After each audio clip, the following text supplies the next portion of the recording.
તમે ભાડા ઉપર ગાડી મળતા સાંભળ્યું હશે, ઘર મળતા સાંભળ્યું હશે, પણ ભાડા ઉપર પત્ની પણ મળે છે. કિધર જાને કા પત્તા બોલ. મધ્યપ્રદેશના આ ગામમાં તમે ભાડે પત્ની લઈ શકો છો, અને એ બી 1 અઠવાડિયાથી લઈને 1 વર્ષ સુધીના કોન્ટ્રાક્ટ ઉપર. આ એક જાતની પ્રથા છે મધ્યપ્રદેશમાં, જેનું નામ છે દાધીચા પ્રથા. તમને જાણીને નવાઈ લાગશે કે જે માણસ પત્ની ભાડા ઉપર ખરીદવા માટે આવે છે, એ જે સ્ત્રી છે, એનો પતિ એને બીજાની પત્ની બનાવવા માટે ભાડે આપવા માટે એ જ બજારમાં આવે છે. ક્યા માયલા ઇતની હેરાફેરી. હવે એ સ્ત્રીના લગ્ન થઈ ગયા હોય છે તો એનો પતિ ભાડે આપવા માટે આવે છે, પણ જે સ્ત્રીના લગ્ન નથી થયા હોતા, જે છોકરી છે, એના મમ્મી પપ્પા પણ એ બજારમાં એ છોકરીને બીજાની પત્ની બનવા માટે ભાડે આપવા માટે લઈને આવે છે. તમને જગ્યાનું નામ કીધું એટલે ઉપડી ના જતા લેવા માટે.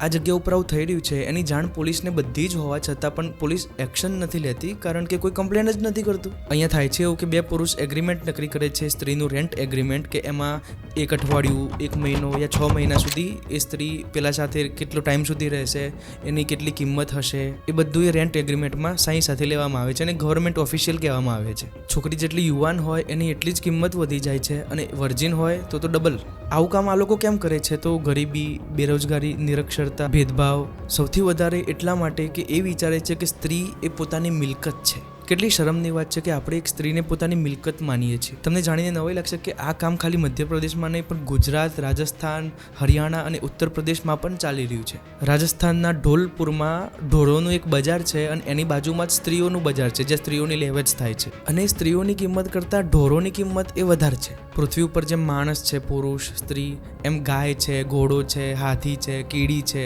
આ બધા જીવ છે પૃથ્વી ઉપર. કોઈ એક માણસ પોતાની માલકિયત કઈ રીતે જમાઈ શકે બીજા ઉપર? પણ માણસ એકલું જ પ્રાણી છે જે એવું કરે છે. માણસ પોતાને માલિક સમજવા માંડે છે અને સામેવાળી વસ્તુને એ ગમે તે રીતે ઉપયોગ કરવાનો અધિકાર સમજે છે પોતાના ઉપર. જેમ માણસને ખરીદવું ગુનો કહેવાય, એમ પ્રાણીઓને ખરીદવું પણ ગુનો હોવો જોઈએ. આપણે આપણા જેવા બીજા જીવોનું શોષણ આપણા સ્વાર્થ માટે કરીએ છીએ, અને આ વસ્તુ આપણો જ સમાજ આપણને શીખવાડે છે. તમે પોતાની દીકરીને ભલે બજારમાં વેચવા માટે ના જતા હો આ રીતે, પણ તમે એના માટે સારો છોકરો શોધીને એને પરણાવીને મોકલો છો. આ એક જાતનો દેહ વ્યાપાર જ છે. તમને માનવામાં થોડુંક કદાચ કડવું લાગશે, કેમ કે સમાજમાં એ જ શીખવાડવામાં આવ્યું છે ને કે છોકરો છોકરી થોડી ઉંમર થાય એટલે ફટાફટ એને તાના મારો કે ચલ લગ્ન કરાવી દઈએ, અહીંથી આમ અહીંથી આમ.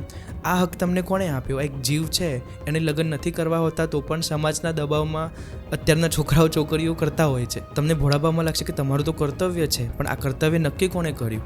જે એ જ સમાજ ને, જે સમાજ શોષણ કરે છે બધાનું. કદાચ તમને ખબર નહીં પડે કે આ વસ્તુ તમે વ્યાપાર કરી રહ્યા છો પોતાની દીકરા દીકરીઓની પરણાવીને, પણ શાંતિથી સમાજની બધી માન્યતાઓ હટાવીને વિચારશો તો ખબર પડશે કે આ વ્યાપાર જ છે. કેમ કે એમાંથી વ્યાપારની વસ્તુઓ તમે હટાવી દેશો તો એ વસ્તુ લગ્ન પોસિબલ જ નહીં હોય, શક્યતા જ નહીં થાય કે લગ્ન થાય. તમને કોણે અધિકાર આપ્યો કે એક જીવનું જીવન શું હશે એ તમે પોતાના હિસાબથી નક્કી કરો? તમે કહેતા હશો કે ભાઈ આ તો અમારો દીકરો છે, અમારી દીકરી છે, અમે નક્કી કરી શકીએ.